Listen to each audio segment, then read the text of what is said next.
Esta primera temporada de Aprendiendo Podcast. Yo soy Lorena Ibera y como siempre hago antes de empezar cada capítulo, quiero hablarles de nuestro patrocinador, Pielecilla, tu experiencia de cuidado personal online, donde encontrarás tips para el cuidado del rostro, yoga facial, aceites esenciales y muchas cosas más. Porque sin importar tu edad, ámate, quiérete y cuídate siempre. Puedes encontrarlos en sus redes sociales como @pielecilla con Z y de la misma manera en Pinterest. Así que bueno, ya estamos listos para empezar este capítulo y quiero decirles que el invitado de esta semana es Javier Pérez, que es psicólogo clínico con especialidad en psicología positiva, quien ha realizado investigaciones de la salud mental en niños, jóvenes y adultos en Colombia y España. Además es director y fundador del Centro Cultural y Terapéutico Dan Usabi Colombia, España, con máster en danza y movimiento en terapia. En este podcast hablamos con él acerca de la violencia doméstica desde el punto de vista psicológico. ¿Por qué? Porque considero que es un tema que es supremamente extenso y que además debe ser tocado también en otras áreas. Este es el especial de la temporada. La violencia doméstica se hablará, como les digo, desde el punto de vista psicológico, pero también desde el punto de vista legal y social. Así que espero que les guste. Javier nos habla de cómo las víctimas muchas veces no se dan cuenta que son víctimas, cómo son esas primeras banderas rojas en las que nosotros deberíamos estar atentos como sociedad, incluso como individuos, para evitar de alguna u otra manera poder caer en estas situaciones de peligro. También nos habla de cómo la violencia puede ser subjetiva dependiendo en qué parte del mundo te encuentres, cuál es tu cultura, incluso cuál es tu religión. Para finalizar, también nos dio unos tips y unas herramientas que yo sé que a usted, al oyente, los puede ayudar a empezar a dar esos primeros pasos hacia una liberación, hacia un renacer, hacia una sanación, si eres o has sido víctima de violencia doméstica, incluso si conoces a alguien que pasa por esta situación. Así que bueno, sin nada más que agregar, aquí está Javier Pérez en Aprendiendo Podcast.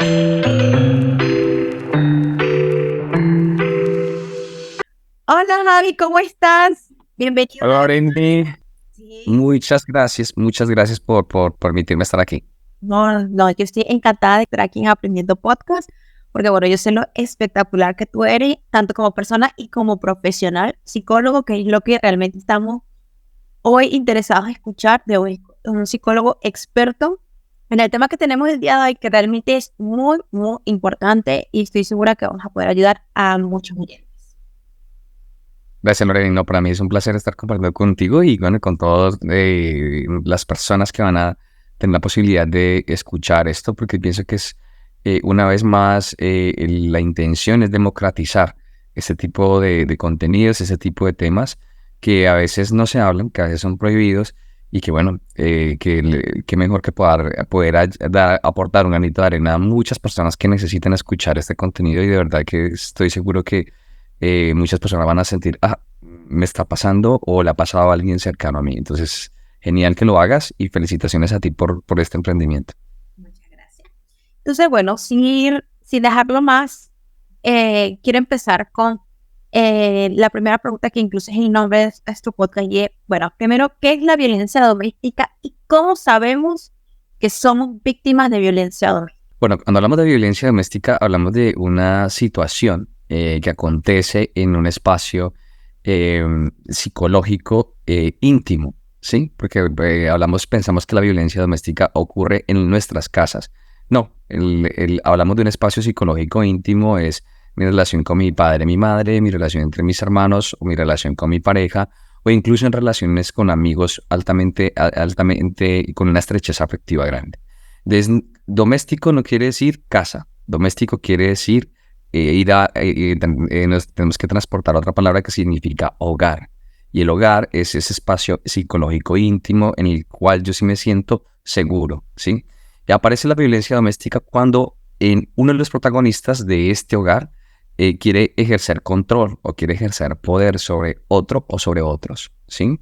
Entonces, la violencia doméstica algunas veces tiene una horizontalidad o tiene una horizontalidad o una verticalidad. Horizontalidad cuando es papá, mamá, quienes mandan, quienes son los jerarcas y son los que generan el control, tienen una actitud de poder.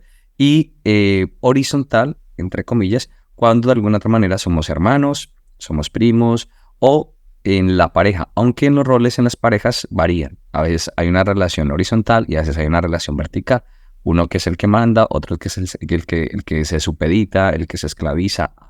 Entonces, importante, violencia doméstica no necesariamente tiene que ver en nuestro hogar, en la casa material, sino en el concepto de hogar, en el concepto de hoguera, en ese espacio psicológico en el que yo he decidido o que la vida me ha traído, porque nosotros no elegimos en nuestros hogares familiares, la vida nos ha traído, pero sí es importante revisar que hay alguien que quiere ejercer poder y control sobre otros a través de actitudes que generan violencia física, emocional y mental.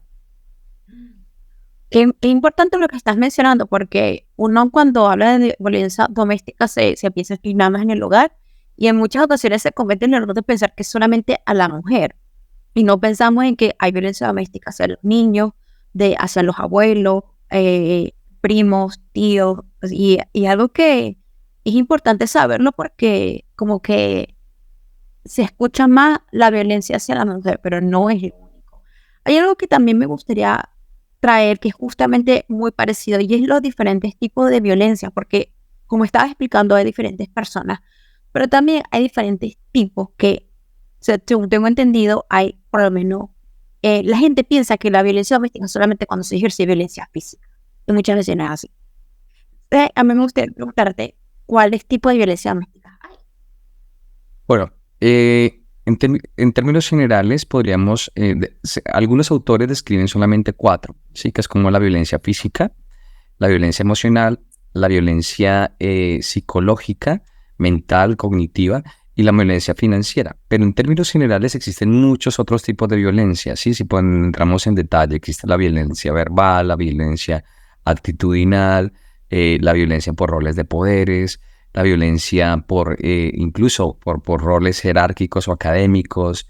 Pero en términos generales, para que las personas como que no se confundan muchísimo, está la violencia física, que es el maltrato por empujones, por golpes, como diríamos en Sudamérica, por palizas, ¿sí? O porque incluso hay una sensación de secuestro, ¿sí? Que te encierran en casa, eso es, tu cuerpo ahí está siendo víctima de un maltrato que se llama maltrato físico. Por otro lado está la violencia emocional, que es una violencia que se genera a partir de generar a otro emociones que no generan sensaciones de bienestar. Entonces, esta persona que se siente sometida a vivir muchos momentos de tristeza, muchos momentos de ansiedad, muchos momentos de pánico, generados por la otra persona. O está también la violencia, que es la violencia financiera, que es esta violencia que por recursos económicos, pues entonces tienes que soportar lo que yo diga porque yo soy el que estoy dando más o el que doy, tú no das, tú te tienes que someter, también tienes que de alguna otra manera aportar y no estás aportando nada, y esto empieza como a generar esas sensaciones de sentirme menor, de sentirme inferior, de que mi autoestima cada vez va en deterioro, de sentirme inseguro, de sentirme fracasado y sobre todo de sentirme dependiente de la persona que maltrata. Y la otra violencia es la violencia mental, donde encierra una gran cantidad de situaciones ya a nivel psíquico que tienen que ver con el sentirme deteriorado ya en mi aspecto físico, que cuando siento que también este tipo de violencia hace que mis relaciones conmigo mismo y con los demás se deterioren. Entonces no puedo tener amigos, no puedo vincularme con mi familia, no puedo acercarme a personas que pueden convertirse en mis redes de apoyo.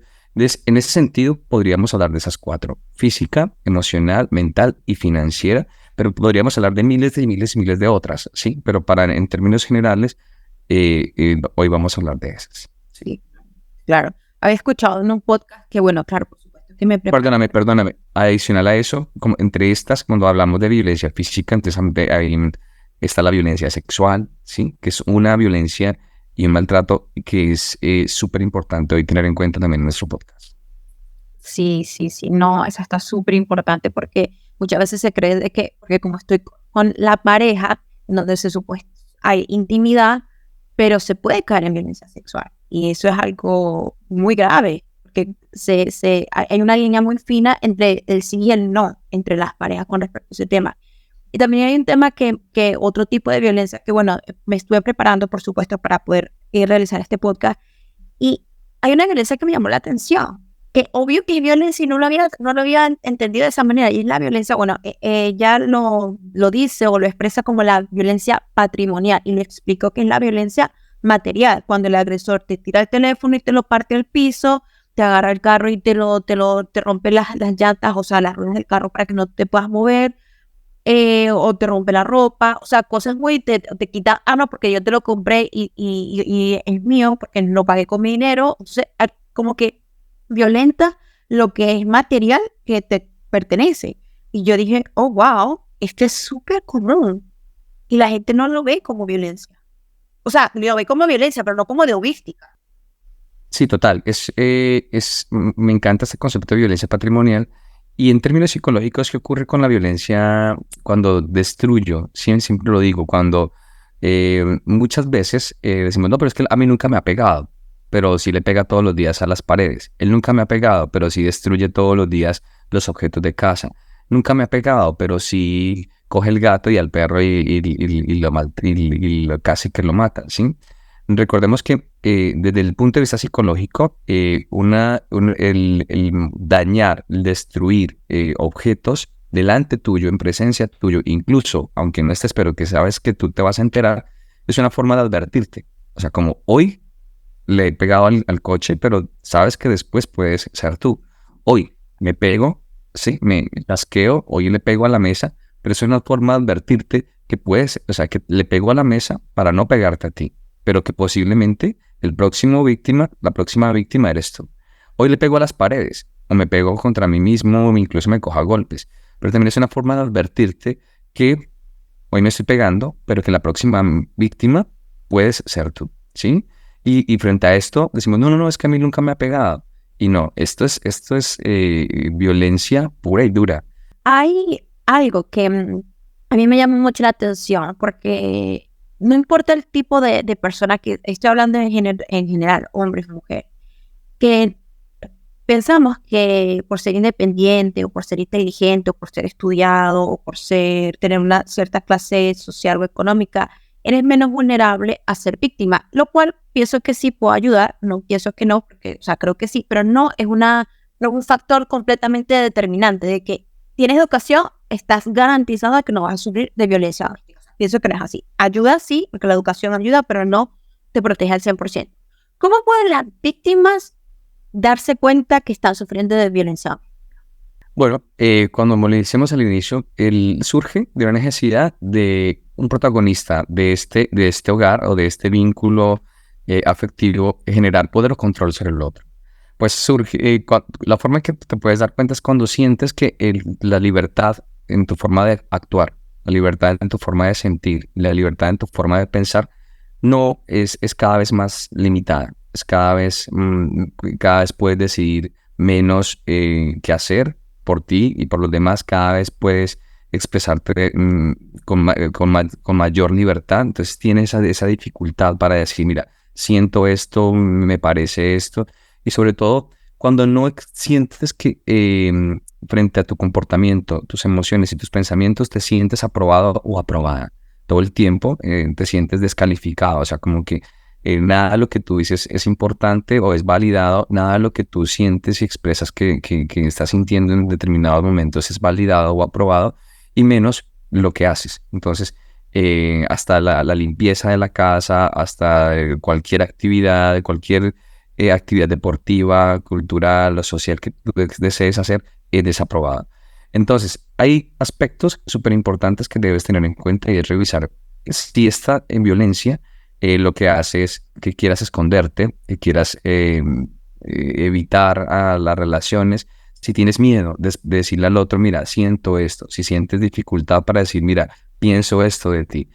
Cuando tienes estos miedos, estas inseguridades contigo mismo y sobre todo en la relación con el otro, y cuando no existe una situación de respeto, sino sobre todo, recalco mucho, de miedo, aquí tienes que poner una banderita roja, que es otra pregunta que tienes más abajo, y revisar. Aquí estoy siendo víctima de violencia doméstica, ¿sí? Y esto es súper importante. Entonces, tienes que salir corriendo, si puedes, o si no, revisar de qué manera, a nivel terapéutico o a nivel espiritual, de la manera que tú quieras, intentas reconstruir esta relación, intentas hacerlo. ¿Por qué?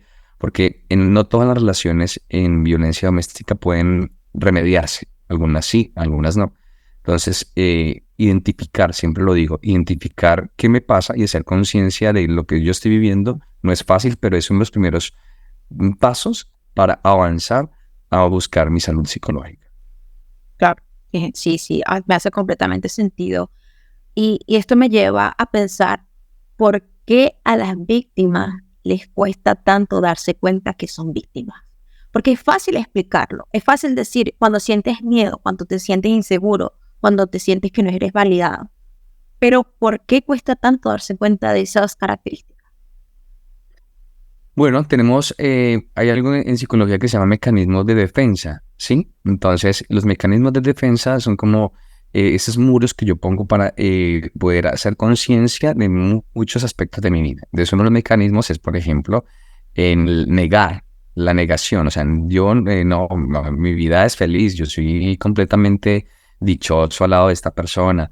Yo fascinado con la relación que tengo. Entonces, y todo el tiempo estamos idolatrando, así como idolatramos a mamá, a papá, ellos son las súper lindas personas, ellos no tienen nada de maldad, pues lo mismo empezamos a hacerlo con nuestras parejas o con las personas que vivimos en casa.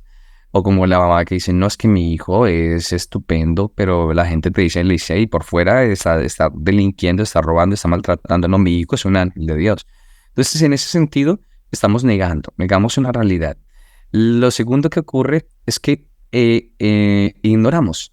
O sea, así me pegó, pero fue un empujoncito, ¿sí? Así me gritó, pero no fue una palabra que eso, es una bobada.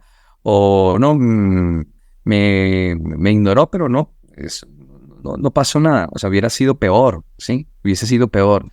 Entonces siempre estamos como hubiera sido peor y estamos ignorando. Y el tercero es como huyo y escapo de lo que la gente te dice. Entonces, mira, yo siento que tu novio te maltrata o tu mujer te maltrata. No, ¿cómo? Entonces, cierras y entonces te conviertes en el enemigo de esta persona. Es muy fácil engañarnos, Lorena. Es muy fácil decir no, porque estamos enseñados a vivir desde nuestras infancias a decir que nuestra familia es fantástica, que nuestra familia es la familia ideal, que nuestra familia es, y máxime, es mucho más notoria esa situación de ignorar, de sentir de engañarme y de pensar que no estoy siendo víctima de maltrato, de violencia doméstica, cuando desde pequeño vengo viviendo violencia doméstica, ¿sí? Esto es, todos vivimos violencia doméstica en alguna medida, todos los seres humanos. Pero si tú fuiste maltratada físicamente en tu infancia, pues ahora en tu vida adulta no vas a identificar el maltrato psicológico como violencia, porque esa fue tu forma de recibir amor. Pero si fuiste maltratada no desde la violencia física, sino desde la violencia verbal, por ejemplo, donde todo el tiempo desde las groserías, desde las palabrotas, recibiste acompañamiento afectivo, pues vas a pensar que una forma de amar es con palabrotas. Entonces, o ya puedes fácilmente ser víctima o ser agresor a través de la violencia verbal sin darte cuenta. Entonces, siempre es importante revisar y cuestionar cuál fue nuestra crianza, cuál fue nuestro acompañamiento afectivo y que tal vez eso lo que sea lo que me cega y me dice no vivo de violencia doméstica, estoy viviendo en un paraíso cuando es todo lo contrario. No, sí, totalmente. O sea, cuando empezaste a explicar la parte de que a veces idolatramos al agresor, no nos damos cuenta, lo negamos, me hace recordar a un concepto que estuve leyendo que es el síndrome de Estocolmo. Me gustaría que con tus palabras profesionales pudieras explicarnos a nuestros oyentes mejor qué es el síndrome de Estocolmo. Bueno, el síndrome de Estocolmo es un patrón súper importante que aparece en muchos episodios de nuestra vida. Yo diría que a lo largo de nuestra vida aparece y empieza con nuestras familias, ¿sí? Porque, ¿qué ocurre cuando una madre agrede a un hijo? Lo primero que ocurre es que el niño quiere hacer esto para protegerse, ¿sí? Entonces, lo segundo que instintivamente quiere hacer el niño por instinto animal y por conducta etológica, la etología es el estudio del comportamiento animal, es querer hacer esto, ¿sí? Para devolver el golpe, para devolver la hostia que ha recibido. Pero la iglesia, la educación, los institutos educativos, los institutos religiosos, la familia nos dicen, a mamá y a papá no se les puede pegar, a mamá y a papá no se les puede ofender, a mamá y a papá. Entonces, pero nos dicen, hey, recibe, o sea, tienes la obligación de recibir maltrato, pero en ningún momento lo vas a devolver, ¿sí? Entonces, ¿qué ocurre? Que al final te dicen, ellos son los que te maltratan, pero finalmente los que más te aman. Ellos son los que te castigan, pero finalmente nadie te ama como mamá. Ellos son los que nos estropean, pues, psicológicamente, pero nadie es tan fiel a ti como mamá y papá. Ya desde aquí tenemos un síndrome de Estocolmo, ¿sí? Y es que nos sentimos identificados con las bondades del agresor. Eso me parece importante rescatar. El agresor no es completamente malo. No existen seres humanos completamente malos ni seres humanos completamente buenos, ¿sí? De hecho, siempre lo explico, nosotros tenemos víctimas, ¿sí? Porque nosotros en cierto momento podemos llegar a ser agresivos sin darnos cuenta. Entonces somos víctimas de víctimas todo el tiempo. Yo tengo víctimas, pues en mi pareja o el perro, pero yo fui víctima de mi madre fue víctima de mi abuela, y así sucesivamente. La tarea es cómo corto con esto. Entonces el síndrome de Estocolmo tiene que ver con la identificación. Me siento identificado en ocasiones. Lo describen los autores como enamorado del agresor. O sea, me identifico y entonces no lo culpo y siento un amor inconmensurable, inaccesible, incluso pasional hacia este agresor. Es básicamente eso, es una identificación y donde no se me dificulta ver lo malo y verme a mí como víctima, y es ese amor, digamos, ese amor, esa aprehensión, ese aprecio hacia el agresor. Sí, imagínate, eso es algo súper fuerte porque empezamos ya con una crianza en donde nos dicen que, claro, nuestros padres son quienes más nos aman, pero al mismo tiempo son quienes nos castigan, claro. Hay que entender que también tiene que haber una crianza y que tiene que haber un balance, pero bueno, pienso que también el modo de crianza ha venido evolucionando y ha venido cambiando. De hecho, ahorita está la crianza respetuosa o algo, o sea, no estoy muy estudiada en el tema, pero que está tratando de evitar todas estas golpes o este tipo de cosas y tratar de criar al niño de una manera mejor, por así decirlo, para también generar menos trauma y bueno, al mismo tiempo no profundizar el síndrome de Estocolmo para que ya cuando volvamos adultos seamos menos víctimas. Hay algo que socialmente pensamos que las mujeres y los niños son más vulnerables a la violencia, pero hay un sector que a mí me interesa mucho y son los hombres, porque pienso que también son seres humanos que son, pues, o sea, que son vulnerables también ante la sociedad. Y mi pregunta es, si los hombres son igual de vulnerables que las mujeres o los niños, si lo son o si no lo son, o si también la sociedad se ha encargado de callar a los hombres para que no digan nada. ¿Qué opinas acerca de esto? Bueno, Lorena, y aquí es un tema súper delicado, porque claro, y cualquier cosa que yo diga puede disparar los conceptos feministas o machistas. Y bueno, ¿qué ocurre desde la psicología? Y lo voy a explicar desde la psicología sistémica. Hay algo que se observa y es que definitivamente hemos heredado unos patrones educativos para criar, ¿sí? Entonces, nosotros hemos sido víctimas de esos patrones pedagógicos, donde a la mujer se educó de una manera y al hombre de otra, ¿sí? Ya eso ha cambiado muchísimo, pero aún se ve. Entonces, el hombre, por ser hombre, tiene unos comportamientos y debe tener unos comportamientos y debe tener unos modelos de crianza diferentes. Y la mujer, por ser mujer, pues debe tener unos comportamientos de crianza diferentes, se trata de una forma distinta.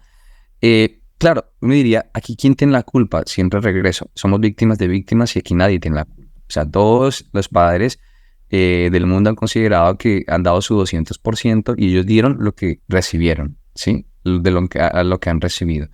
Pero sí que es cierto que si miramos un poco a nivel antropológico, a nivel social, ¿qué ha pasado con el hombre? La sociedad ha maltratado al hombre a nivel afectivo también. Y por eso hoy es tal vez a nivel estadístico, uno de los mayores protagonistas cuando hablamos de agresores, ¿sí? ¿Por qué? Porque han venido criados en espacios donde no se les permite llorar, donde no les permite sentir, donde nada de debilidades, tienes que ser rígido, tienes que, sí, levántate, ve y corre, es el que ha permitido como, se le ha permitido ciertas libertades, pero también se le ha castrado otras, ¿sí? Sobre todo eso, la posibilidad de ser sensibles, ¿sí? La posibilidad de a la niña en casa se le abrazaba, a la niña en casa se le tocaba, pero al niño no, porque no se le podía abrazar, al niño no se le daba besos, en algunos espacios conozco este tipo, incluso en la actualidad. Entonces, ¿qué hemos tenido? Que hemos tenido un hombre víctima, ¿sí? Y hemos construido tal vez a un agresor que finalmente, ¿quién tiene la culpa aquí? Pues la sociedad misma, tú lo has dicho, ¿sí? Entonces, eso hace que hoy por hoy, incluso en ciertos espacios, veamos que se visibilice más esa violencia hacia la mujer. Pero no podemos descartar, por otro lado, que también hoy por hoy, a nivel estadístico, ya los hombres se atreven a denunciar muchos casos donde ellos son los maltratados, ¿sí? Donde ellos donde ellos son las víctimas, donde ellos son los que reciben los golpes, donde ellos son los que reciben ese maltrato psicológico, donde ellos son los que reciben ese maltrato emocional. Y esto incluso se conjuga con muchas cosas, que es la vergüenza de sentirme víctima, la vergüenza de sentirme vulnerado, el miedo a sentirme débil frente a la sociedad cuando he sido desde pequeño, me ha exigido la vida a que sea rígido, a que sea el fuerte, al que sea el de coraje, al que sea el superhéroe.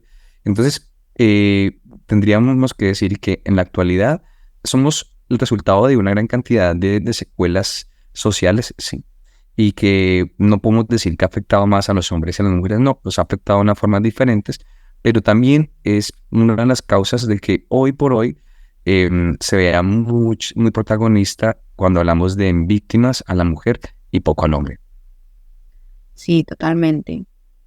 También estoy de acuerdo contigo que muchas veces estos temas pueden tocar sensibilidades y opiniones, pero es que este podcast está para eso, para darle a la gente, o sea, aprender, buscar la libertad por medio del conocimiento y ser capaces de tener una opinión contraria sin ofenderme. Y pienso que en eso está la belleza, de que tenemos dos opiniones diferentes, pero hay que resaltar el punto en el que coincide y no en el resto en el que no coincide. Y estoy completamente de acuerdo contigo. O sea, pienso que si los hombres han sido o sea, en cierta forma, víctimas, incluso hasta de mujeres, en el cierto punto de que, claro, porque al final cuando son niños son criados por mujeres que han sido víctimas de otros agresores, pero es como una secuela, como un círculo que nunca termina, ¿no? Y bueno, y pienso que gracias a Dios este mundo está revolucionando, creo que también la tecnología ha traído mucho de eso, ¿no? Pero en el que podemos empezar a tratar a niños y a niñas de una manera diferente para poder construir a hombres y mujeres del futuro diferente. Y bueno, eso me parece que es maravilloso. Ahora, hay algo que mencionaste al principio y que siento que tiene mucho que ver con lo que estamos hablando en este momento, y es que muchas veces somos agresores sin darnos cuenta, ¿ya? Dentro de el campo de pareja, ¿ya? Cuando la mujer es la víctima, pero que muchas veces la víctima se convierte en la agresora sin darse cuenta, muchas veces por ataques de celo, muchas veces por la consecuencia del mismo atacante, o sea, del mismo agresor. Nos podemos volver excesivamente celosa, excesivamente insegura, reclamadora, buscar en los teléfonos, ese tipo de cosas, ¿no? Pero claro, yo puedo entender lo que es consecuencia de algo. Ahora, mi pregunta es, ¿podemos ser agresoras sin darnos cuenta que somos agresoras desde un punto de vista como, o sea, desde el papel de víctima? ¿Se entendió la pregunta? Sí. Sí, total. La respuesta sí. Sí, es un sí absoluto en la medida en que todo el tiempo nosotros estamos justificando nuestros actos, ¿sí? Justificando lo que siento, justificando mi forma de pensar. Todo el tiempo estamos en un ejercicio de justificar, porque quiero darme la razón, ¿sí? El tema es que, claro, miremos, solamente tenemos un espejo y ese espejo es nuestra familia, ¿sí? En nuestra familia, nosotros todo el tiempo hemos justificado es que me pega, pero es que ella es la que trae la comida a la casa. Él me pega, él llega borracho, pero es el que nos alimenta. Él llega borracho, pero es estoy hablando de papá y de mamá, ¿sí? Mi papá le pega a mi mamá, pero mi papá me compra en la Navidad los juguetes. Entonces, todo el tiempo hemos justificado, entonces decimos, no, esto es normal. Lo importante es ser consciente y decir, bueno, esto que está pasando, realmente, ¿hasta qué punto es normal? Esto que está pasando, ¿hasta qué punto? Y siempre yo digo a las personas, mirar las dos caras de la moneda, las dos caras, no, las tres caras de la moneda es importante. Entonces, claro, en unos momentos hablamos de siempre la relación del agresor. Sí, hay relaciones, evidentemente, donde hay una persona que es completamente agresora y hay otras personas que son completamente víctimas. En el caso de muchas personas que no eligen a su pareja, que se casan porque los obligan, en que acá sí que hay un secuestro emocional. Pero hay otras situaciones donde muchas de ellas queremos ver solamente en la víctima y en el agresor, y a la final miramos y los dos son víctimas y agresores, ¿sí? Y este rol a veces cuesta verlo. No, pero es que no sabemos en dónde. Incluso cuando vemos a papá y mamá discutiendo, si miramos y retrocedemos nuestra película, no entendemos bien, miramos dónde, miramos la película, es difícil encontrar dónde nace, quién empezó siendo agresor, quién empezó siendo víctima. A veces es difícil identificar eso. Cuando existe esa dificultad, porque es que ocurre mucho en las relaciones de pareja y es una ambigüedad de quién es la víctima y quién es el agresor, pues ocurre esta situación que tú dices. Soy víctima, pero tampoco se me dificulta darme cuenta que yo soy también a veces el que enciendo la mecha, que yo soy a veces el que empiezo, que soy a veces el que recibo las malas palabras. Conozco muchas situaciones, Loreni, donde la mujer o el hombre, uno de los dos, porque esto es un machismo, decir la mujer para dar ciertos ejemplos. Entonces prefiero decir, uno de los dos dice, pégame, pégame, pégame, pégame, pégame, y se va con el cuerpo a pégame, pégame, ¿sí? Entonces, y empieza a pujar al otro a decir, pégame, pégame. Ya la otra persona, por defenderse o porque ya realmente hay una parte en su psique que dice no soporto más, empuja o incluso da un manotazo. Entonces ya el otro, me pegaste, y empieza a gritar y empieza la escena de víctima. Yo pienso que esto es altamente sintomático.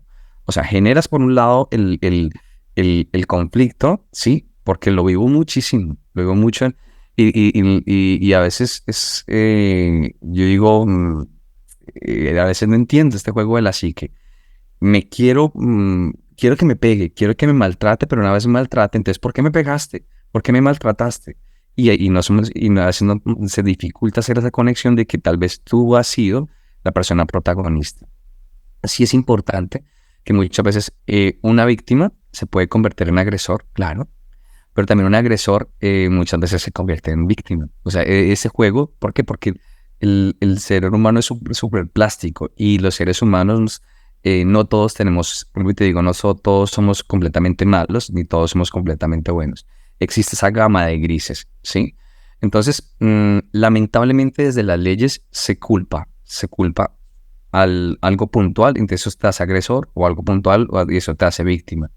Pero desde lo psicológico, y es allí donde siempre yo digo, por eso existen los peritajes psicológicos, siempre hay que buscar esa gama de grises, que es lo difícil de la condición humana. No, me encanta porque es que justamente de eso se trata este podcast.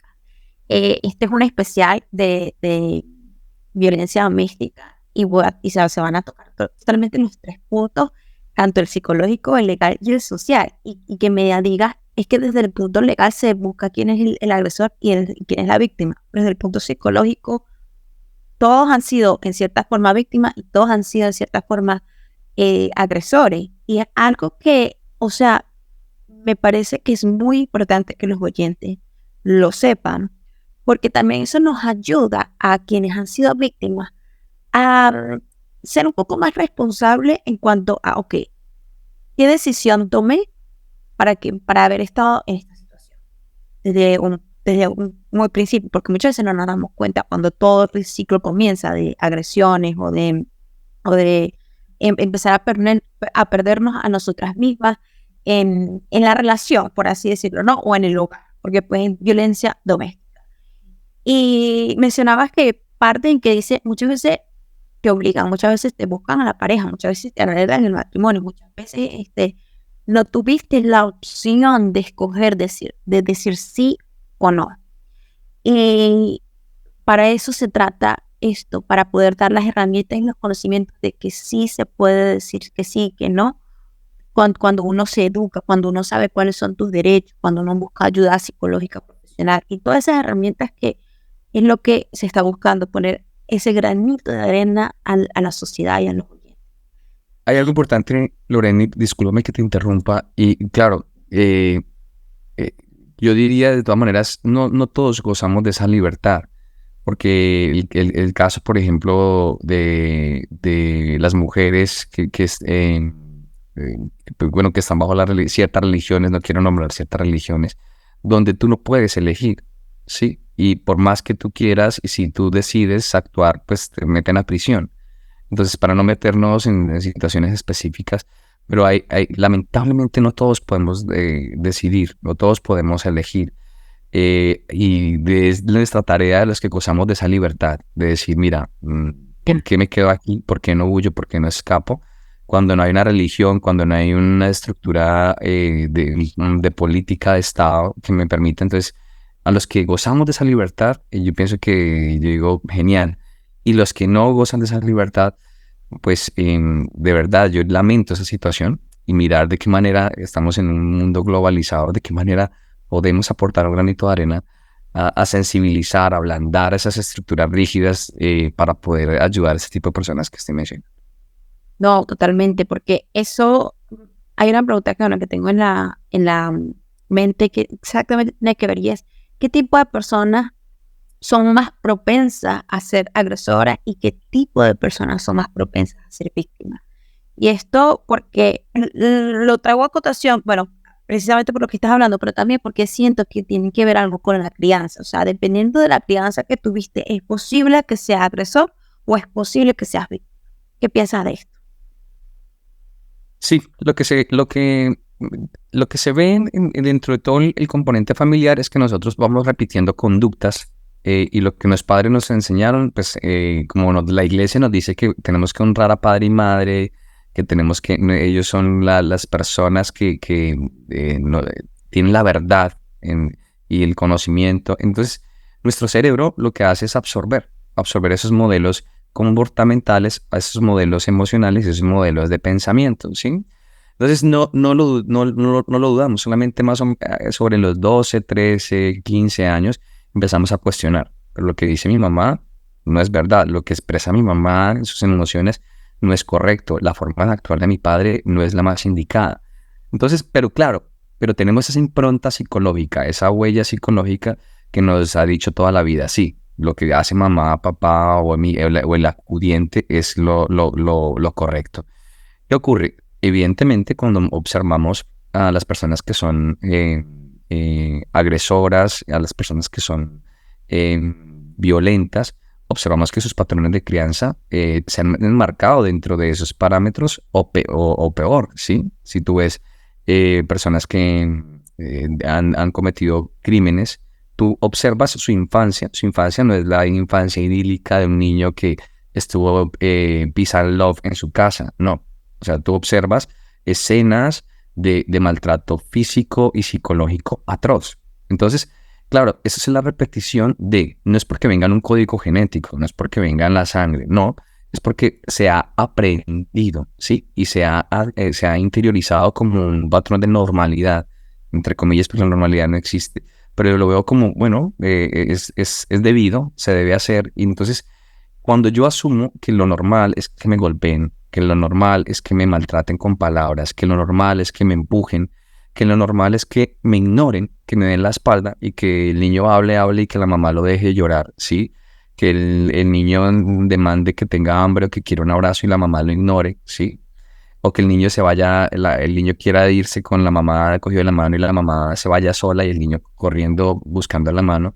Eso es violencia, y cuando vemos que eso es normal, pues que la persona que me ama, es la persona que me dio la vida y tenemos esa sensación de agradecer, pues no podemos justificar, bueno, esto es bueno, esto es malo, simplemente es.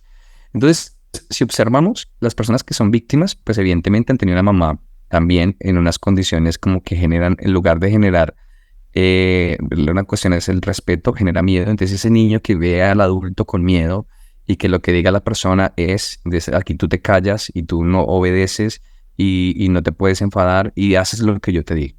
Y por otro lado está entonces el niño que se le ha permitido, que ha recibido castigo, pero que se ha permitido devolverlo. Ese niño que recibió el golpe, pero que le devolvió el golpe a su hermano. Ese niño que ha recibido el golpe, pero que pudo devolver ese golpe al perro, al gato, a su compañero de estudio. Aquí ya hay un niño que es violento. Y si esa violencia se repite y se repite y se repite, cada conducta que se repite se convierte en hábito. Entonces tenemos, por un lado, el hábito de ser impulsivo y de expresar esa rabia que traigo estimulada por otras personas adultas. Entonces soy el agresor, el impulsivo, el que golpea. Pero por otro lado, tengo a la persona que es implosiva, que tiene esa rabia, pero que no tiene los mecanismos para dar un golpe, para devolver un puño, para quedarme en silencio. Entonces, hay dos conductas muy notorias aquí, y es la impulsividad, el niño que responde al estímulo con impulsividad, con explosividad, y el niño que responde al estímulo con implosión, ¿sí? Hacia adentro. Sumiso, me dejo que me pegue. Hay niños que desde pequeño le cogen la correa a la mamá o le cogen las manos con fuerza y desarrollan una fuerza para contener las manos de mamá y de papá.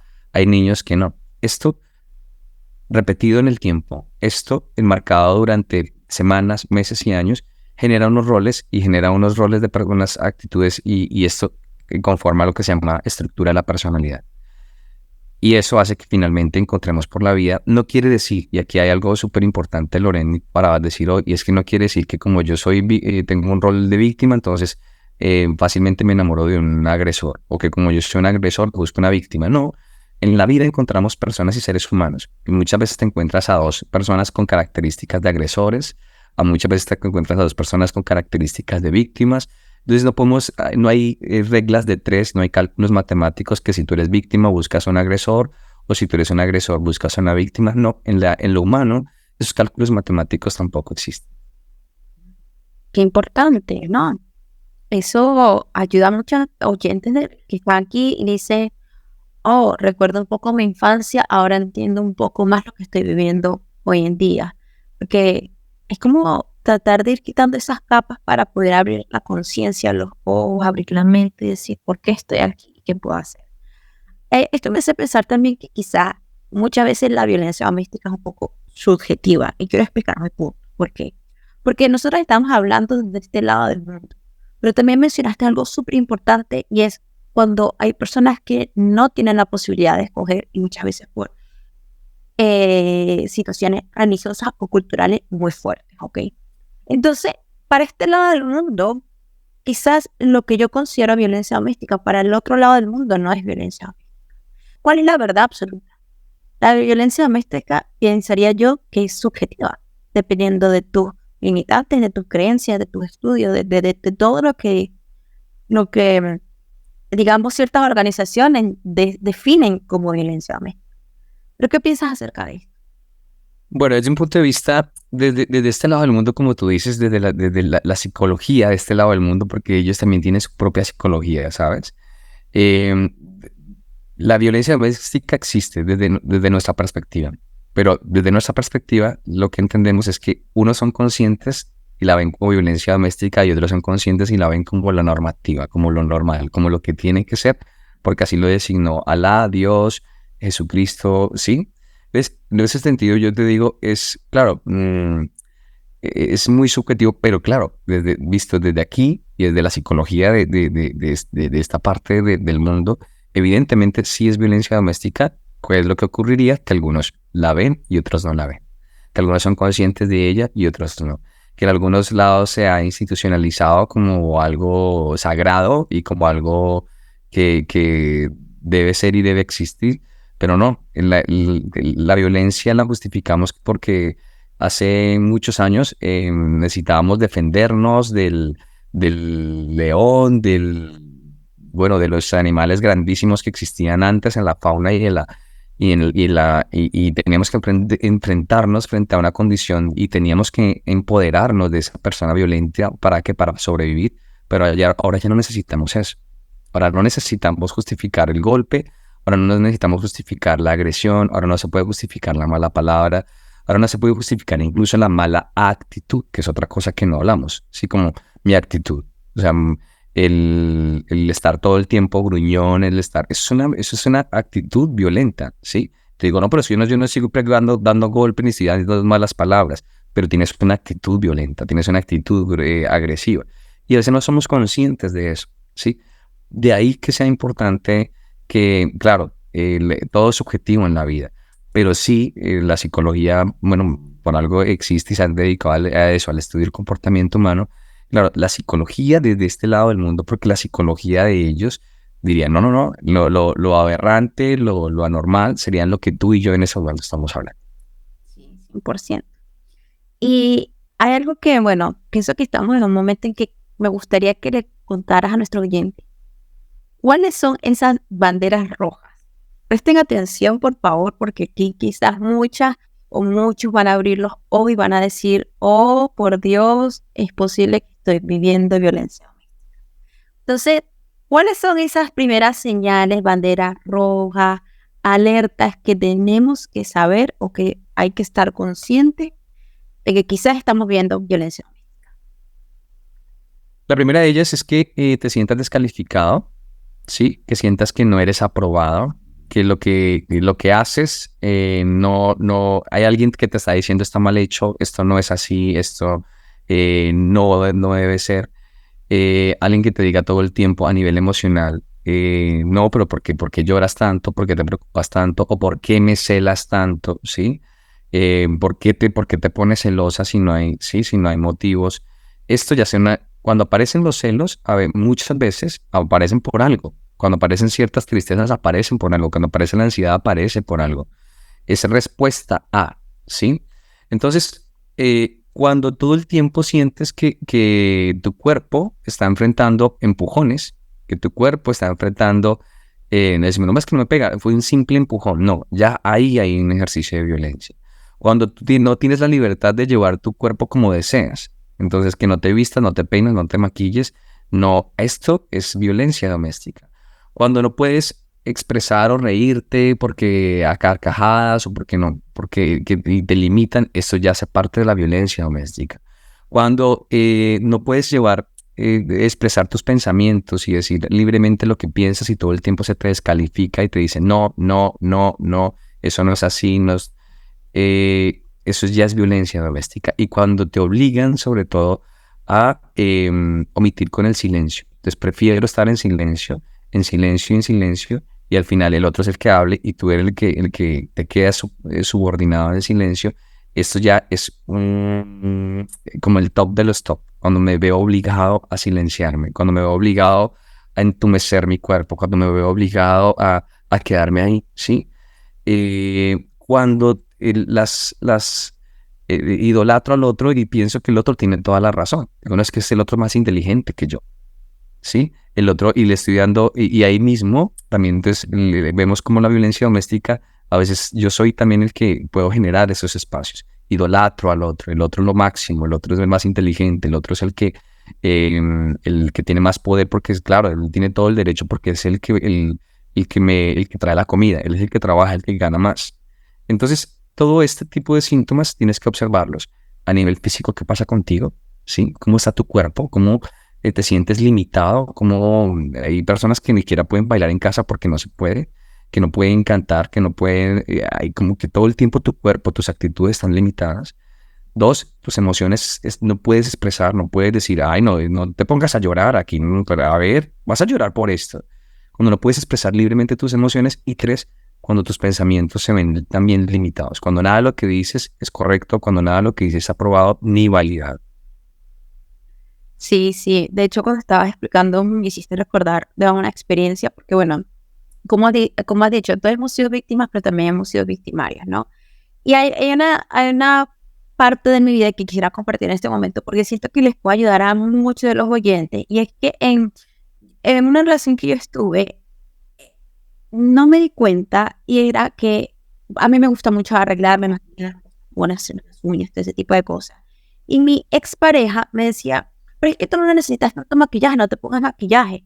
O me decía, no, pero no te pongas tacones, tu altura natural está bien. O no te pintes las uñas.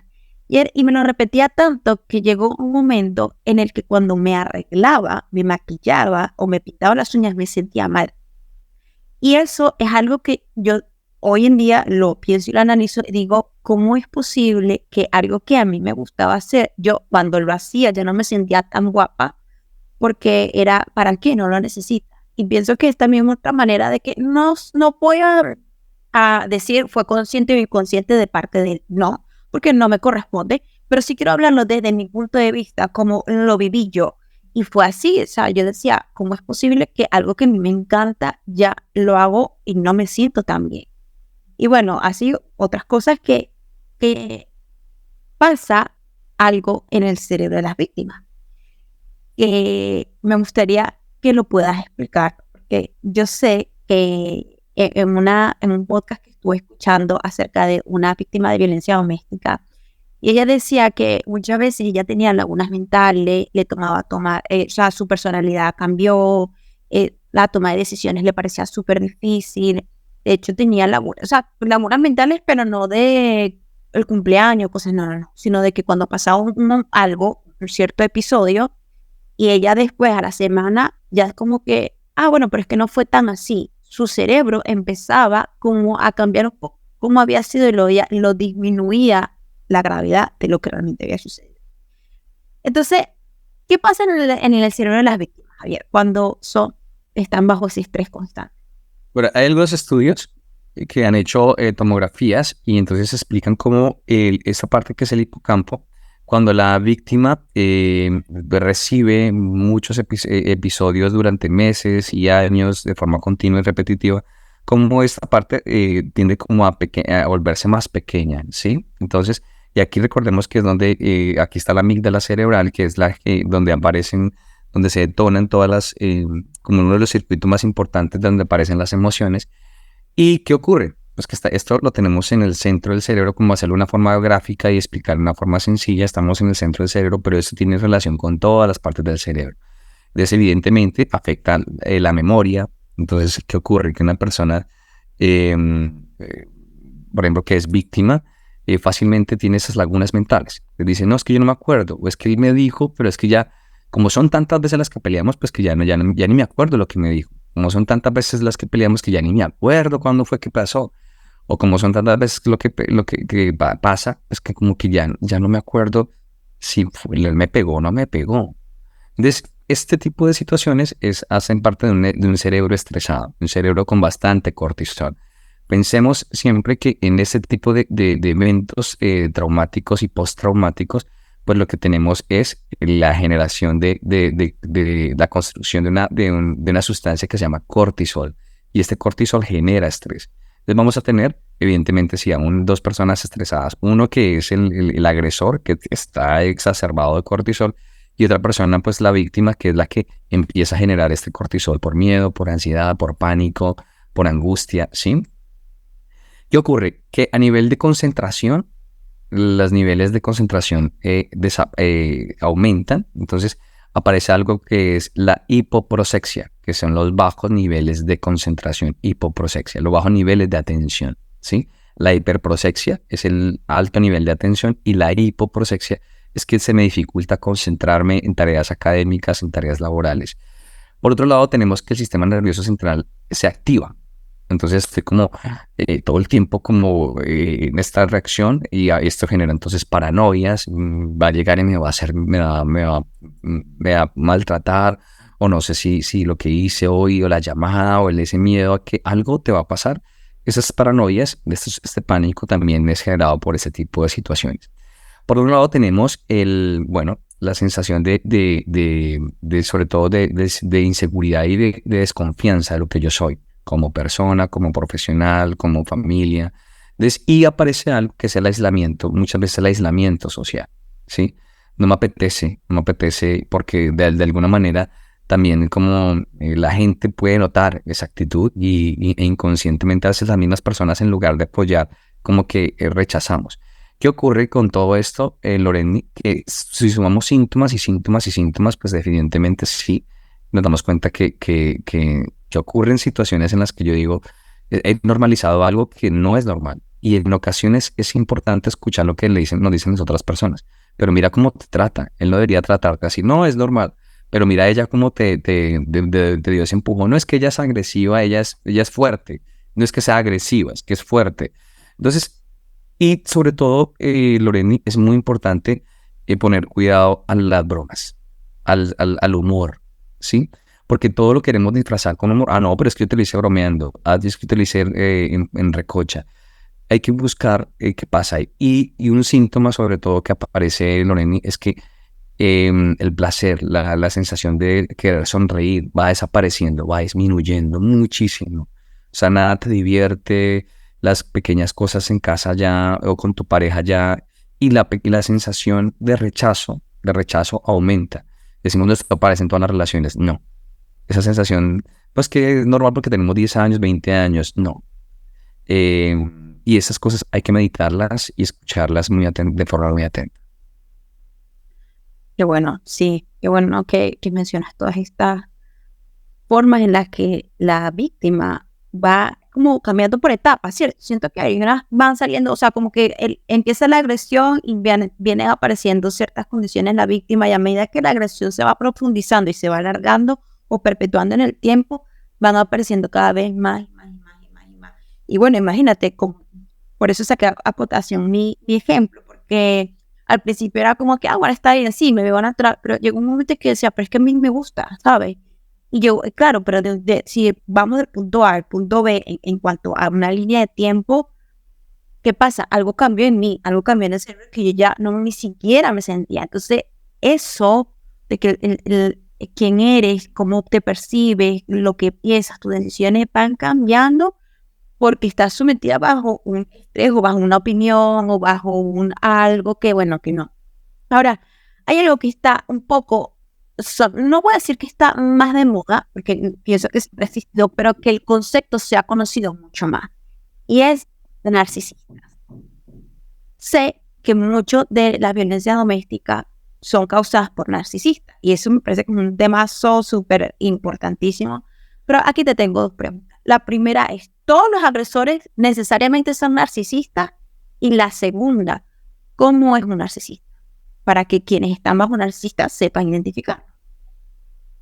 Bueno, el narcisismo, el síndrome de Narciso surge de un cuento donde, bueno, tenemos un personaje que se enamora de sí mismo, de verse y la conducta como que características que se ve al espejo y todo el tiempo se ve guapísimo y termina enamorándose de su imagen.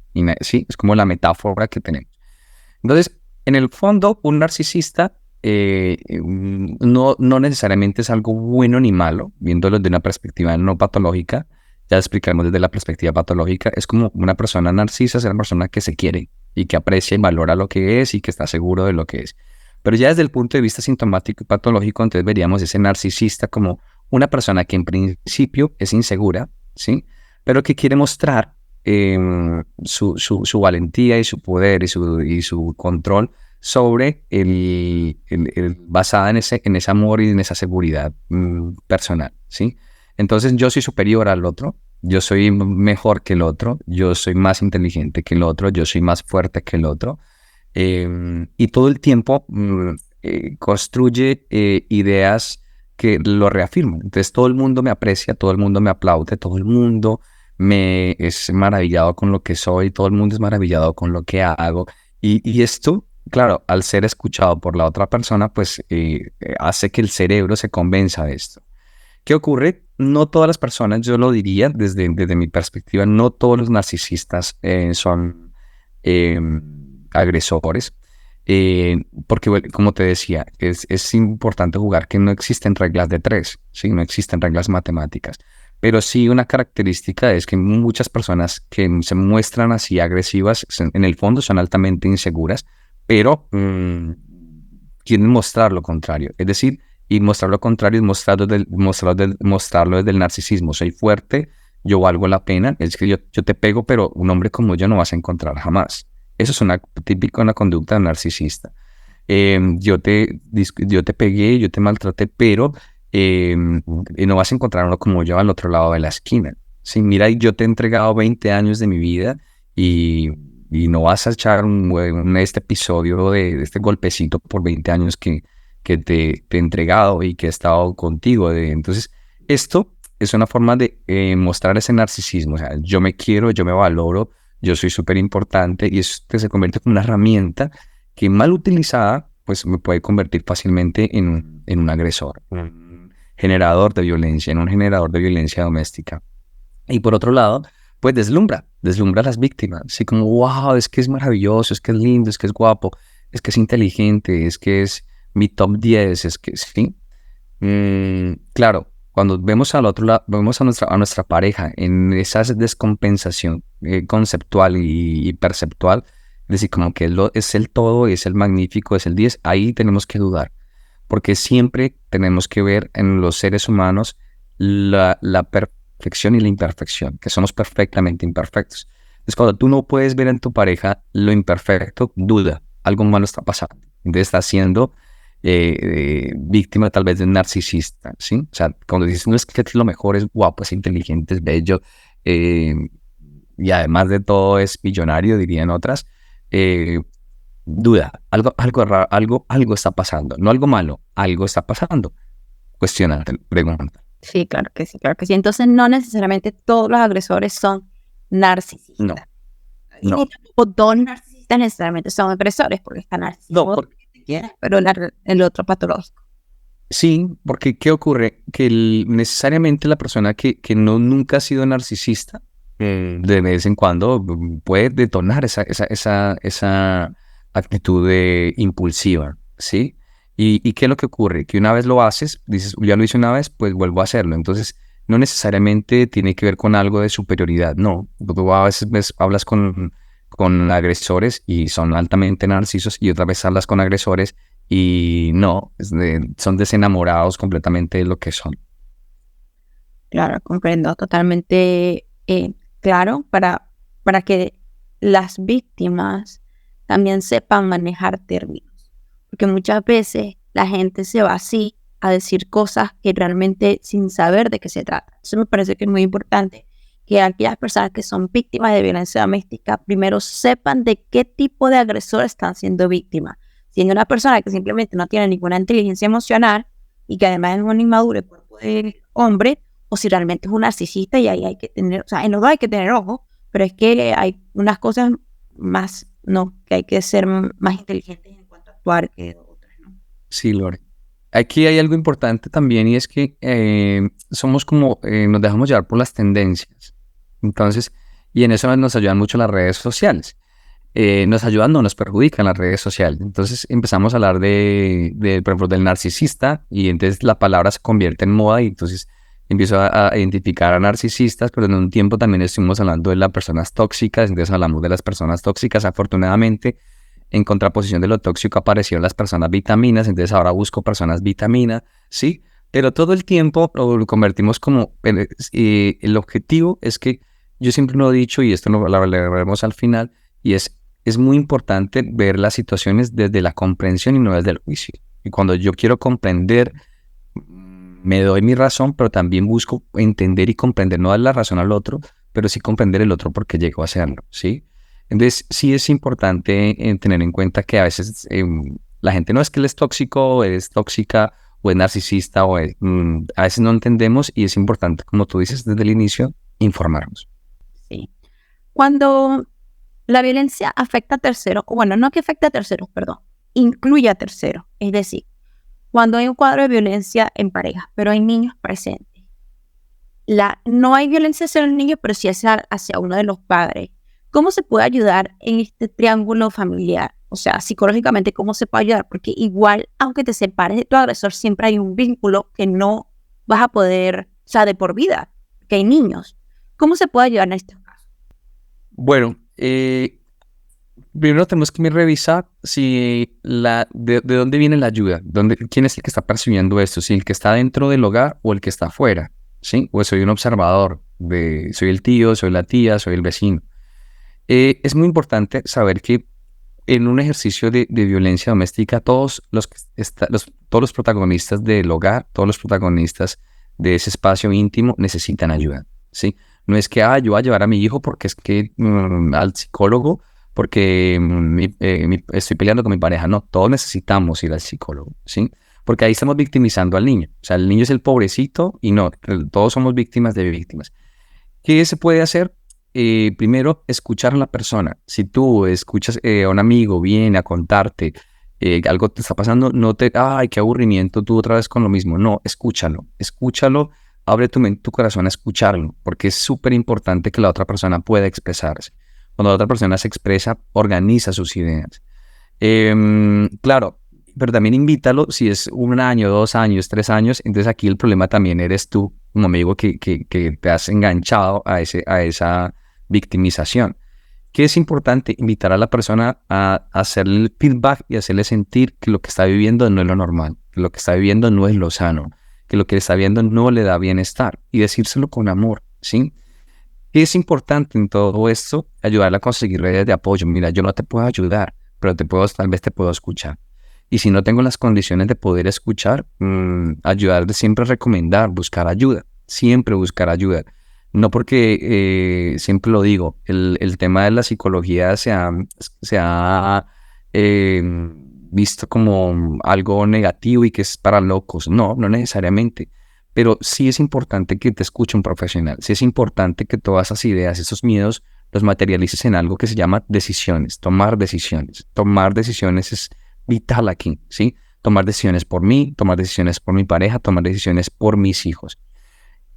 Y si tú revisas en el mundo los sistemas políticos y están organizando, o sea, se han organizado para que la violencia doméstica sea mucho más visibilizada y se han creado instituciones, departamentos, oficinas para atender esto, Loreni.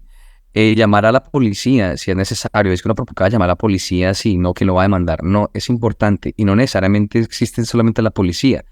Existen las comisarías, existen las trabajadoras sociales que se encargan también de atender ese tipo de situaciones. ¿Qué hacer? Pedir ayuda. ¿Qué hacer? Mira, alzar la mano. ¿Qué hacer? Alzar la mano por los otros. ¿Qué hacer? Decirle, mira, yo te veo y siento que lo que estás viviendo no es lo adecuado, ¿sí? Y te entiendo y te comprendo. ¿Y qué hacer? Por último, siempre validar la tristeza del otro, validar la angustia del otro, validar el miedo del otro, validar, no decir, no, es que eso le pasa a cualquiera, no, es que mira que hay personas que dicen, no, pero es que él te pegó, pero es que es súper responsable, nunca te ha faltado la comida, ni el estudio, ni los uniformes. No, validar la tristeza, validar la angustia, validar la ira, validar la rabia del otro, del amigo, de la pareja y de mis hijos. Perfecto. Y ahora, cuando hay un proceso aquí, que bueno, esto es durante el proceso de violencia, pero ¿qué pasa cuando ya la víctima sale del estado de violencia? Por fin logra separarse de su agresor, ¿no? Hay una gran, afectada, psicológicamente está afectada. ¿Cuáles serían esos primeros pasos que tú le recomendarías a las víctimas para empezar su proceso de sanación? Continúo con lo que decía anteriormente. Alzar la mano, o sea, ser consciente de que algo pasó y que algo me afectó, que algo en lugar de permitirme evolucionar me estancó, ¿sí? Que muchas libertades que yo antes tenía ya no las tengo, o que muchas libertades que hoy quiero tener no las tengo hasta el momento. Ser consciente, uno, alzar la mano y decir, mira, necesito ayuda, necesito buscar un profesional. No es irme de fiesta, no es irme de shopping, no es verme con el club de amigas y hablar todo el tiempo de mi expareja. No, es simplemente buscar un espacio íntimo donde ojalá no me conozcan en absoluto y yo pueda hablar sin que nadie me juzgue, ¿sí? 3, invertir tiempo y dinero en tu cuerpo. Si hay algo muy importante que siempre digo en Loreni, es importante buscar el cuerpo. En el ejercicio, en las actividades culturales o artísticas como el baile, el teatro, es importante salir, caminar, buscar el cuerpo, escuchar el cuerpo a través de ¿qué? Del movimiento. Un cuerpo frente a la televisión es un cuerpo quieto y con cero movimiento. Un cuerpo frente a Netflix es un cuerpo que no está vivo, ¿sí? Es un cuerpo que existe, pero es un cuerpo que no está viviendo. La invitación es a esto. Y 3, yo diría que es súper importante que puedas ir a un proceso terapéutico o de acompañamiento, cualquiera que sea, con un objetivo importante, y es que estas ideas que estás construyendo aquí se conviertan en acción, se conviertan en decisión para mejorar la relación contigo mismo, para mejorar las relaciones con las personas que te quedan cercanas, y 3, para explorar y construir nuevas relaciones, que al final son las que se convierten en tus redes de apoyo, ¿sí? Si tú ves que, no, es que ves y tus amigos, si tienes 5 amigos, 2 amigos, 3 amigos, no, ¿qué ha pasado contigo que no te has dado la oportunidad de descubrir, de encontrar nuevas amistades? Hay personas que dicen, no, yo solamente tengo un solo amigo. Pues el mundo está lleno de oportunidades y las oportunidades son las personas. ¿Qué hay en ti que no te has permitido construir eso? Entonces, fortalecer tu cuerpo, fortalecer tus emociones y fortalecer sobre todo tu inteligencia social. No, demasiado buenas consejos para iniciar toda esta etapa, porque son los primeros pasos. O sea, y esos son los primeros días, los primeros meses son súper, súper difíciles porque hay un gran porcentaje de recaer con el agresor y es muy común que estas cosas sucedan. Muchas veces hay personas que recomiendan, bueno, a pesar de que la psicología en su tiempo se ha visto como para loco y aquello, pero siento que eso está cambiando muchísimo hoy en día. De hecho, sí, yo soy una de las primeras personas que cada vez que escucho a alguien con algo, yo recomiendo un psicólogo. O sea, pienso que es como el gimnasio, como el odontólogo, quieres tener los dientes lindos, ve al odontólogo, quieres tener el cuerpo bonito, ve al gimnasio, quieres tener una mente linda, ve al psicólogo. Pero hay momentos en que no todos los psicólogos son para todo, ¿cierto? Como no todos los chefs cocinan todas las comidas, como no todos los modistas cosen todos estos tipos de ropa. Como psicólogo, ¿qué especialista recomiendas tú a las víctimas para que las ayudes? ¿Qué tipo de psicólogo o de psicología? Bueno, hay un psicólogo, en principio psicólogo clínico, o sea, entre la psicología existen varias áreas del conocimiento en la psicología, que es la psicología educativa, la psicología deportiva, la psicología jurídica. Entonces, aquí en principio tienes que buscar un psicólogo clínico, es una persona que esté preparada para escuchar tus síntomas y tus patologías. Eso es importante. Porque decimos, no, es que hay un psicólogo, y entonces, ¿pero quién? El psicólogo que lleva el grupo de fútbol del colegio. Y claro, no. Una persona especializada es el psicólogo clínico. Y dentro de la clínica, pues hay muchas formas de atender ese tipo de situaciones. Eh, Está la psicología sistémica, está la psicología humanista, bueno, ya la línea, pero la línea interventora realmente es la psicología clínica. Entonces, ¿quién se especializa en este tipo de situaciones? La psicología clínica. Claro, hay otro tipo de situaciones y sobre todo, luego te digo, si encuentras un psicólogo que atienda a familias, especializado en familias, mucho mejor, ¿sí? Especializado en relaciones de pareja, pues genial. Porque a la final vas encontrando esto. ¿Qué es importante? La persona que indicada para que escuche tus situaciones, yo no hablo de problemas, sino de situaciones por resolver, la persona que está como que con la que debes vomitar todo esto que sientes, lo identificas en la primera y segunda sesión. Sí, en la primera y segunda sesión tú dices sí, no. Y si no existe ese feeling, si no existe como que tú dices, tienes toda la libertad de cambiar, ¿sí? De decir, mira, no, mi cambio. Hasta que das vueltas y es como los postres, como la comida. Hasta que tú dices, este era. Y con este es como que me permito. Eso no quiere decir que todo el tiempo vas a tener una relación idílica con tu terapeuta. No, hay días que vas a odiar a tu terapeuta, hay días que vas a decir, wow, qué genial. Hay días que vas a decir, me sirvió para nada, perdí mi tiempo y mi dinero. Hay otros días que dices, uff, necesitaba. Y hay otros días que dices, no me apetece ver mi psicólogo, ¿sí? Eso hace parte de ese vínculo terapéutico, pero que lo que tú decías, y con esto cierro, no es de ir un solo día. Ah, no, ¿tú fuiste al psicólogo? Sí, yo fui una vez. Sí, pero ¿cuántas veces? No, fui, vi, lo visité. No, esto es como un músculo, es un músculo emocional y cognitivo y actitudinal que tenemos que preparar, como cuando vas al gimnasio. O sea, tú no vas un día al gimnasio y ya tienes musculación o ya has activado o mejoraste tu cardio, o mejoraste tu stretching. No, es algo que tú tienes que construir, algo que tiene que hacer parte, ojo, oyentes, algo que tiene que hacer parte de vuestro presupuesto en tiempo y en dinero. No, espectacular eso, porque a veces hay gente que busca al profesional, pero es el profesional que no es el indicado, Entonces se decepciona y ya no busca más ayuda. Y no, hay que buscar y lavar más tus zapatos para que todo calce y todo continúe el proceso. Es muy importante. Muchas personas dejan el proceso a mitad y es porque muchas veces no están con el profesional adecuado. Hay algo que, como para terminar esta fase, y es que, ¿cuáles son las consecuencias o secuelas que quedan cuando uno es víctima, ya sea niño, adulto o anciano? Bueno, hay algo que nosotros detectamos como se llama estrés postraumático, y lo hemos escuchado muchísimo, y es los episodios que surgen de ansiedad o depresión a partir de eventos que me han generado traumas físicos, emocionales y cognitivos. Entonces, uno de ellos es esto, aparece un síntoma que es un trauma de estrés postraumático.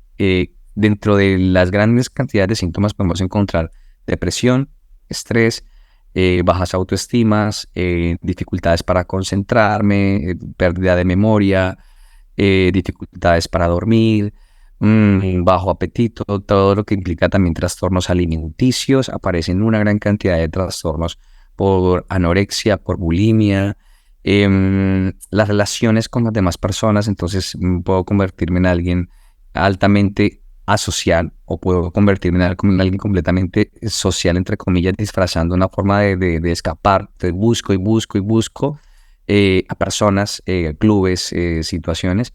Y en términos generales, observar que tu salud física, mirar cómo está, por ejemplo, todo tu sistema digestivo, mirar cómo está todo el tema del sueño y la vigilia, mirar cómo está la productividad. La productividad laboral disminuye muchísimo, ¿sí?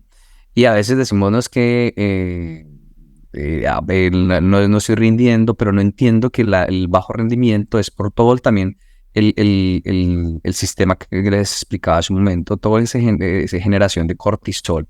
El cortisol es un veneno para el agresor y para la víctima, pero se ven conductas, se ven respuestas comportamentales en el trabajo, en la escuela. Los niños que no se concentran a veces, decimos que es malo para las matemáticas, es que es malo para las ciencias, cuando en el fondo tiene un problema de concentración.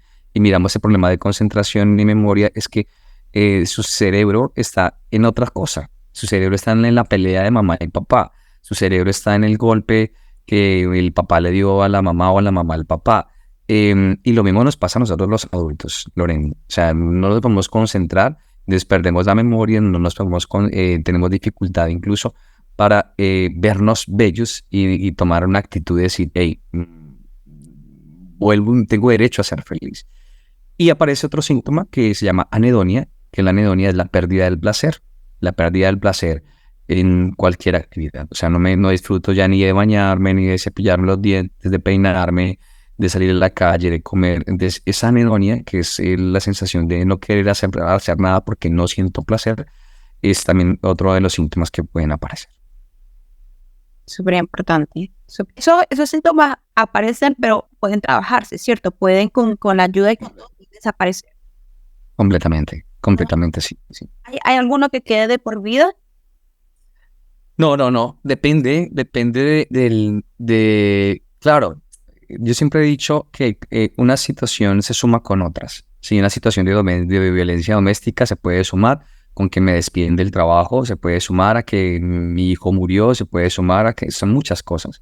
Entonces no quiere decir que la violencia doméstica genere unos síntomas de por vida. No, se suman con otros síntomas que a la larga, si no se atienden terapéuticamente, pues vamos a tener que buscar un recurso. ¿Cuál es el recurso? La medicación para dormir, la medicación para que no sientas tanta ansiedad, la medicación. Y el objetivo es no llegar a ese recurso, es poder hablarlo, poder expresarlo, poder tomar decisiones para no llegar a ese recurso. Pero que si es necesario una pastilla para dormir, pues tendríamos que utilizarlo. Si es necesaria una pastilla para regular mi dieta, pues tendríamos que utilizarlo. Pero el objetivo es que todo lo que fabrica el cerebro en malestar, también lo puede fabricar en bienestar, ¿sí? No, claro que sí. Hay una pregunta, estoy casi terminando, pero hay algo que me gustaría que dieras unos consejos. Y es porque hemos hablado mucho de las víctimas y de los agresores, pero hay algo que me gustaría la sociedad como tal. ¿Qué pasa? Muchas veces todo creo que nos hemos posicionado en la posición de que, ay, pero qué tonta o qué tonto. Porque si yo estuviera en su lugar, yo ya lo hubiese dejado o ya lo hubiese dejado. Ay, pero ¿por qué no reacciona? Ay, pero ¿por qué? Y muchas veces pienso que estamos en una posición privilegiada porque nuestro cerebro no está bajo ese estrés que está la víctima. Y se nos hace muy fácil hablar y criticar. Como a la sociedad, tú como psicólogo, ¿qué le dirías a la sociedad en cuanto a ser más empático con las víctimas de agresión doméstica? Es importante tener la posibilidad de acompañar con menos palabras y con más presencia física y afectiva, ¿sí? Esto quiere decir, evitemos buscar siempre respuestas que tengan que ver con la palabra, porque a veces nos confunde eso, ¿sí? A veces incluso la frase decir, estoy sin palabras, es tal vez la mejor respuesta, ¿sí? Me he quedado sin palabras, tal vez puede ser la mejor respuesta, porque siempre quiero cuando escucho y cuando no estoy educado para escuchar, pienso que tengo la obligación o que la persona me está hablando para que yo le dé un consejo. Entonces empiezo a decir, hey, no seas bobo, no seas tonto, eso, o no fue tan grave, y piénsalo muy bien que no fue tan grave. No, es validar, que es importante acompañar, si puedo en el silencio, perfecto. Si no, pues aquí estoy, aquí me tienes. Pero validar ¿cómo? Entiendo, te comprendo, tal vez yo en tu caso me sentiría igual, ¿sí? Pero es decir al otro, entiendo y comprendo lo que tú sientes. Y está bien que te sientas enojado, está bien que te sientas triste, está bien, no es decir, hey, no, ¿por qué lloras? ¿Sí? Esta tendencia a dar el pañuelo para que deje de llorar el otro es una forma disimulada de decirle, hey, ya no llores más. No, llora, disfruta de esas lágrimas, disfruta de esos mocos, disfruta de esos fluidos que ocurren cuando estamos tristes, que nacen cuando estamos tristes. Y es validarle al otro. ¿Está enfadado? Sí, es que yo también me hubiese enfadado. Y validarle, decirle al otro sí, pero no es, no, ¿por qué te enfadas? Si no era tan grave, porque lloras, sí, a cualquiera le pasa, no. Validar. Y de ahí en adelante yo pienso que la forma de acompañar es buscar. Si yo no tengo la ayuda, si yo no soy el psicólogo, si yo no soy el trabajador social, si yo no soy la institución que vela por los derechos de las personas, pues ayudar a buscar en internet, buscas en Google y en Google aparecen los protocolos para buscar ayuda en las instituciones, los números a los que tú tienes que marcar. ¿Con cuál objetivo? No necesariamente pensamos y es una de las cosas que nos hace recular o nos hace dudar, es que lo va a hacer daño al otro, es que lo va a meter a la cárcel al otro. No, es para sanarte a ti mismo, ¿sí? Necesariamente denunciar, pensamos que denunciar es es maltratar a la otra persona. No, denunciar es para que no me vuelva a pasar, para que no le ocurran a otras personas y sobre todo para protegerme. Entonces, por ahí, Lorena, yo pienso que podríamos encontrar muchos campos de acción para acompañar, para decirle al otro, te entiendo, te comprendo, y no entremos en ese dar consejos y consejos, pero es que mira, mi mamá y papá están juntos, y ves, mira, no, muchas veces los hijos han preferido que los papás se separen, ¿sí? Y siempre nos preocupamos, y la ciencia estudia cómo los niños que han sido víctimas de violencia de sus padres que son maltratadores, ¿sí? Y que se separaron, los niños que son víctimas de la separación, pero nunca hablamos, o muy pocas veces hablamos de esos niños que han tenido que soportar toda la vida de su papá y de su mamá juntos, ¿sí? Y que nunca tomaron la decisión de decir, hey, nos vamos, repartimos cobijas. Entonces, no tenemos todos los recursos, no somos sabios, pero existen personas en el sistema de salud expertas en esto, y yo pienso que ahora es muy fácil, lo tienes a través de internet, ahora hay consultas económicas, pero busca, no es suficiente los libros, no es suficiente, no, es importante ayudarte de muchas maneras, entre ellas el ejercicio, la alimentación, o sea, son muchas cosas las que tienes que hacer y no es una sola la que te va a ayudar. Bueno, entonces, casi que me respondes la última pregunta y es, dame 3 tips o herramientas que les darías a las víctimas de violencia. O sea, ¿con qué tú cerrarías que tú le dices, estas son las 3 reglas de oro que yo te recomendaría si eres víctima de violencia doméstica? Primero, responde al instante, manifiesta al instante, ¿sí?